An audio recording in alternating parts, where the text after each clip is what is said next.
वाराणसी के रुद्राक्ष convention centre में एक पुस्तक के विमोचन के कार्यक्रम का आयोजन किया गया, जिसमें देश के रक्षा मंत्री राजनाथ सिंह, केरल के राज्यपाल आरिफ मोहम्मद खान समेत कई अन्य बीजेपी के बड़े नेता मौजूद रहे।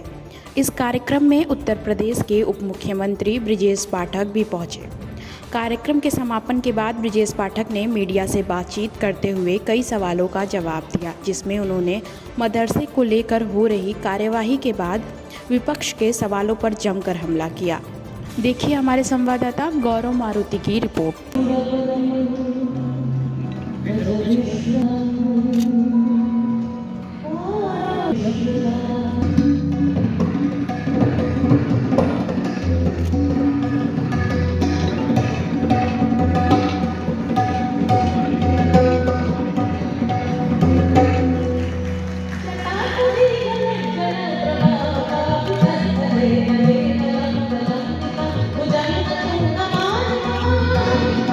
अनुकूल संवेदना और समय समय पर मैं हेमंत जी को टेलीफोन करता रहा, और जब ये टपक पड़ते हैं कभी हमारे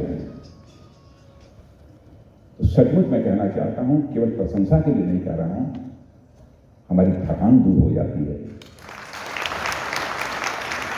आनंद की अनुभूति है। और जब कहते हैं कि अब घंटे भर हो गए, जब चलें, अरे मैं कहता थोड़ी देर तो और तो गए। प्रखर मेधा के धनी है हमारे मुख्यमंत्री, प्रत्युत्पन्न मति है, प्रत्युत्पन्न मति भी है हेमंत। काशी के लोग इस बात को अच्छी तरह जानते हैं, और मैं एक वाक्य में कहने जा रहा हूं। हो सकता है कि कुछ ऐसे भी लोग हों जिनको कि एग्जैगरेशन, अतिशयोक्तिपूर्ण लगे। हेमंत जी हमारी काशी की निधि है।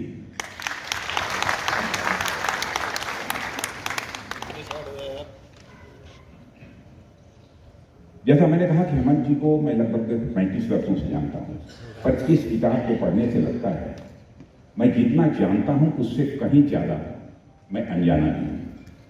वे एक अच्छे पत्रकार तो हैं ही, साथ ही मानवीय संवेदनाओं के गजब के लेखक हैं।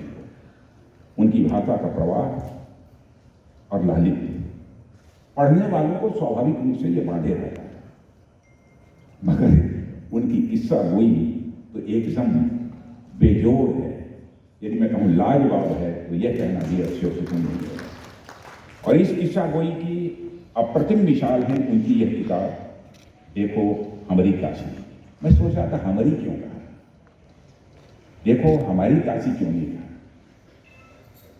क्योंकि हमारी, लेकिन इनसे ये पूछने का मुझे अवसर नहीं प्राप्त हुआ है।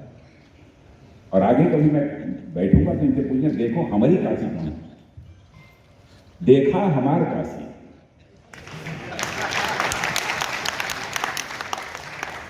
लेकिन हमने सोचा होगा कि दूसरे क्षेत्रों के लोग पढ़ेंगे, इसीलिए उन्होंने नाम ही इसका देखो हमारी काशी कर दिया। मित्रों, देखो हमारी काशी में मानवीय संवेदनाओं का यथार्थ चित्र है। खेल खेल में वे व्यक्ति चित्र के साथ काशी का सांस्कृतिक इतिहास भी पूरी तरह से लिख गए। देखो हमारी काशी बिल्कुल मस्त है। मित्रों, इस किताब पर एकेडमिक चर्चा हो सकती है और औपचारिक चर्चा। मैं कहता हूं कि एकेडमिक और औपचारिक चर्चा नहीं हो सकती, और यह मेरी सलाह है कि अगर आप हमारी काशी पर एकेडमिक चर्चा चाहते हैं तो हीरू पान वाले और पेरू गुरु के बनारसी मंत्रों का वर्ग चुप जाए। यदि इस पर एकेडमिक चर्चा करना शुरू करेंगे अथवा औपचारिक चर्चा करना शुरू करेंगे, कहानियों का आनंद स्वाभाविक रूप से ज्यादा है।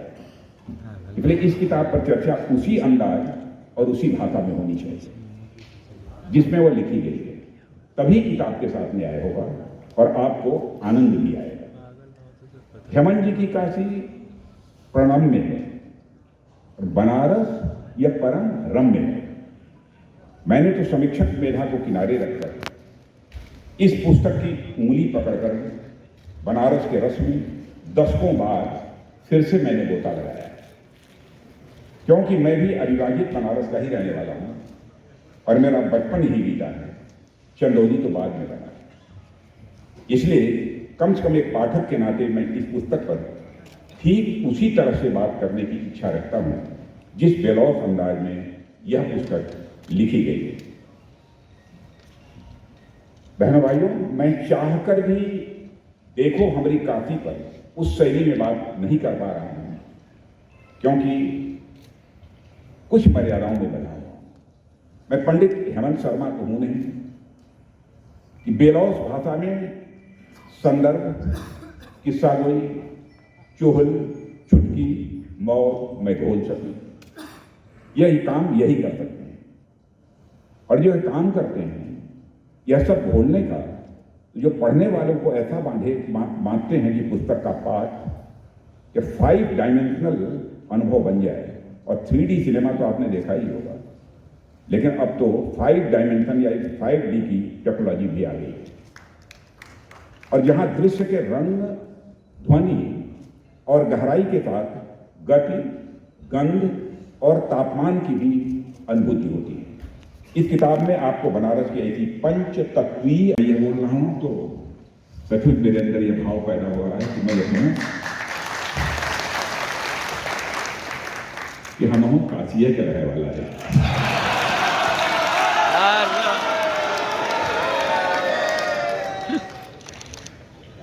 और अक्सर जब हम यहाँ आईला तो लोगों से सर्किट हाउस में या जहाँ भी भेंट हो जाए कोशिश यह करेला कि अपने बनारसी भाषा में बात करें, और मैं बहुत ही सुखद अनुभूति हो जाए। कुछ कहे कि सबसे पहले हम बाबा विश्वनाथ और माँ अन्नपूर्णा की ये धरती के शीश झुका के हम नमन करते हैं। इस काशी का भारत और पूरे विश्व में क्या महत्व है और क्या महात्म्य है, यह मुझे काशी के लोगों को बताने की आवश्यकता नहीं, क्योंकि काशी के हर निवासी के आत्मा में काशी बसती। जैसे आत्मा अजर है, अमर है, वैसे काशी भी अविनाशी है। सब तो सब छोड़िए, अरे हमार काशी कर नित्य नूतन हो, अचिर पुरातन नहीं है। वैसे तो मैं भी इसी भूमि में पैदा हुआ हूं और यही पला बढ़ा हूं, मगर सार्वजनिक जीवन की सक्रियता से जितना मेरा यहाँ आना जाना होना चाहिए उतना नहीं हो पाता। लेकिन इस बार जब यहाँ आने का मुझे अवसर मिला है तो प्रयोजन बना है प्रख्यात पत्रकार और बहुत ही उच्च कोटि के साहित्यकार श्री हेमंत जी शर्मा जी की पुस्तक देखो हमारी काशी के विमोचन समारोह में शामिल हुई।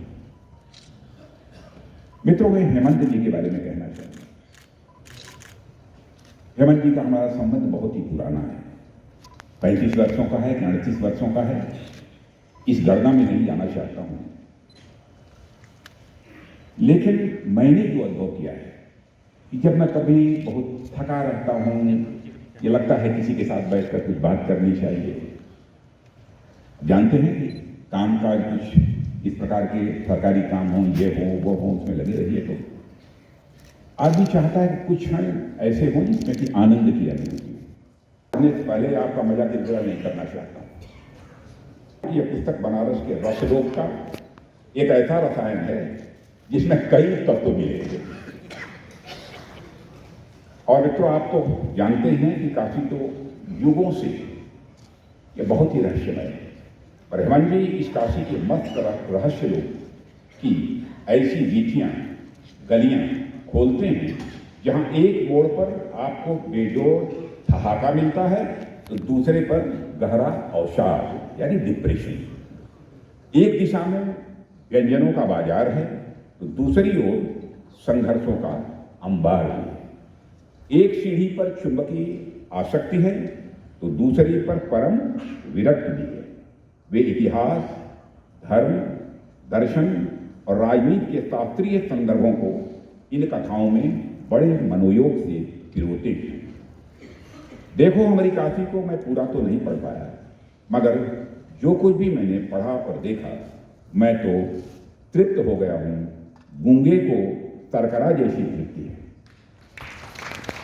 दरअसल मैं काशी को वर्षों से एक दूसरे ढंग से जानना चाहता था, जैसे कि तुलसीदास जी ने अपनी कवितावली में काशी वासियों का अद्भुत चित्रण किया है।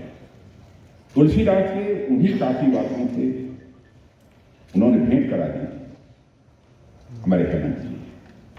इस किताब के सभी कथाएं जैसा बताया सभी लोगों ने कि कोविड में लिखी है।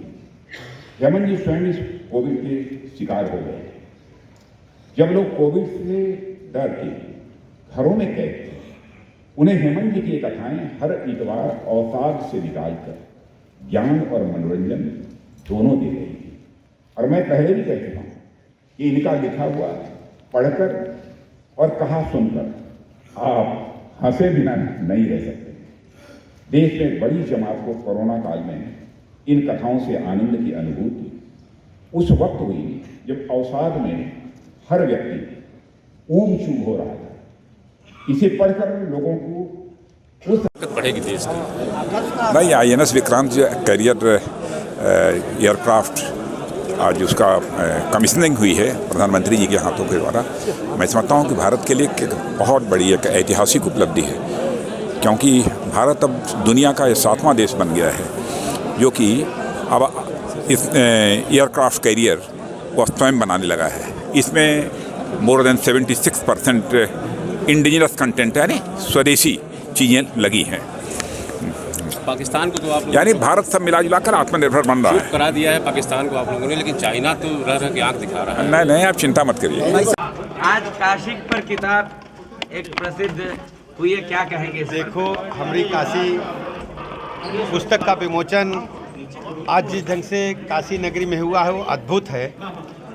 प्रख्यात लेखक आदरणीय हेमंत शर्मा जी द्वारा लिखित इस पुस्तक को जिस ढंग से लोकार्पण हुआ है, मैं कह सकता हूं कि समाज में विभिन्न पुस्तक विमोचन के समारोह में हम लोग जाते रहते हैं, लेकिन काशी पर जिस ढंग से इस पुस्तक का विमोचन हुआ, उनकी छोटी छोटी जो कथाएं हैं, उनके इर्द गिर्द जो पात्र घूम रहे थे, उन पर उन्होंने लिखा है। वास्तव में काशी नगरी जिस ढंग से जीवंत नगरी है, वैसे आसपास पात्रों को जीवंत ढंग से लिख करके आदरणीय हेमंत शर्मा जी ने उत्कृष्ट लेखनी का परिचय दिया है। मैं बहुत बहुत शुभकामनाएं देता हूं पुस्तक की सफलता के लिए। और पुस्तक विमोचन समारोह में देश की जानी मानी हस्तियां उपस्थित थीं। आदरणीय रक्षा मंत्री जी, बहुत ही वरिष्ठ मैं कह सकता हूं आदरणीय दत्तात्रेय जी, केरल के महामहिम राज्यपाल आदरणीय आरिफ मोहम्मद साहब, देश के जाने माने लोग यहाँ उपस्थित थे। मैं बहुत बहुत शुभकामनाएं देता हूँ। और काशी नगरी वास्तव में ऐसी ही है जैसा हेमंत शर्मा जी ने लिखा। जी, मदरसे की जांच को लेकर जिस तरह से सरकार ने बड़ा कदम उठाया, लेकिन उसके बाद जिस तरह से विपक्ष खासतौर पर वैसी दरअसल क्या है कि जो उत्तर प्रदेश सरकार में हम कानून का राज स्थापित करेंगे हर स्थिति में, चाहे जो संस्था हो, यदि कहीं भी कानून का उल्लंघन है उसको हम नियमित करेंगे और उनको कानून के तहत कड़ी सजा देंगे। चाहे हमारे मदरसे हों या अन्य कोई संस्थाएं हों, कहीं भी कोई दिक्कत होगी हम जरूर कानून का अनुपालन कराएंगे। अखिलेश यादव इसको लेकर काफी आप जानते हैं कि विपक्षी दल और खासकर समाजवादी पार्टी बुरी तरह से डिरेल्ड हो चुके हैं। कई चुनाव में उन्हें जनता ने नकार दिया है। उत्तर प्रदेश में भारतीय जनता पार्टी ने 2014 में, फिर 2017 में, फिर 2019 में और 2022 में बुरी तरह से समाजवादी पार्टी से सभी विपक्षी दलों को परास्त किया है। उत्तर प्रदेश की जनता का आशीर्वाद भारतीय जनता पार्टी को प्राप्त है। आदरणीय प्रधानमंत्री नरेंद्र मोदी जी की जो गरीब कल्याण की योजनाएं हैं वो जन जन तक पहुंच रही हैं। आम आदमी, गरीब आदमी के जीवन में बदलाव लाने का काम आदरणीय प्रधानमंत्री नरेंद्र मोदी जी ने किया है। और हमारी उत्तर प्रदेश की सरकार ने, आदरणीय योगी जी ने उत्तर प्रदेश में कानून का राज स्थापित किया है। लोगों का मानना है कि उत्तर प्रदेश में भारतीय जनता पार्टी से बेहतर कोई सरकार नहीं हो सकती। यही कारण है कि दिनों दिन भारतीय जनता पार्टी के वोट प्रतिशत में बढ़ोतरी होती जा रही है। चिल्लाने की क्या जरूरत है? आज काशी का महिमा मंडन आपके मुंह से सुनकर अपने आप को फरमाना है। क्या कहेंगे काशी के बारे में? अब इससे ज्यादा काशी पहले वो इतना शोर मचाएंगे तो कैसे? काशी पूरे भारत की विविधताओं का अगर कहीं एक नगर में वो सारी की सारी अभिव्यक्त होती हैं तो वो काशी है। यूपी में मदरसों की जांच को लेकर बड़ा हंगामा मचा है। मुझे नहीं पता कि क्या जांच है, और मैं प्रशासनिक मामलों पे मुझे नहीं बोलना चाहिए। मैं कह रहा हूँ मुझे मैं जहाँ पर हूँ उसकी कुछ मर्यादाएं हैं। मैं प्रशासनिक मामलों पे कैसे कोई कमेंट कर सकता है? लोकसभा का हम सभी सीटें जीतेंगे और एक नया इतिहास बनाएंगे। सर कई लोग उसको छोटा एनआरसी बता रहे हैं कि एनआरसी जैसा ये आप कानून वेट करिए, देखिए जिस ढंग से दिग्भ्रमित करने का प्रयास विपक्षी दल कर रहे हैं ये उचित नहीं है। हमारी सरकार निष्पक्षता के साथ भारतीय संविधान के तहत जो भी कानून अपने प्रदेश में देश में लागू हैं उनका पालन करती है। हर स्थिति में हम उत्तर प्रदेश में कानून का राज और मजबूत करेंगे। प्रदेश के स्वास्थ्य सचिव बदल गए हैं, आपने चिट्ठी लिखी थी सरकार असल को। ये सब सरकारी प्रक्रिया चलती रहती है। हमारा उद्देश्य उत्तर प्रदेश के लोगों को उच्च कोटि की चिकित्सा व्यवस्था उपलब्ध कराना है। आने वाले बच्चों के लिए कोई मैसेज है, क्योंकि उसको लेकर देखिए हम अपने सभी बच्चों से कहते हैं जो प्रदेश के हमारे बच्चे हैं, किसी को वर्ग विशेष में जाति विशेष में मत बांधिए।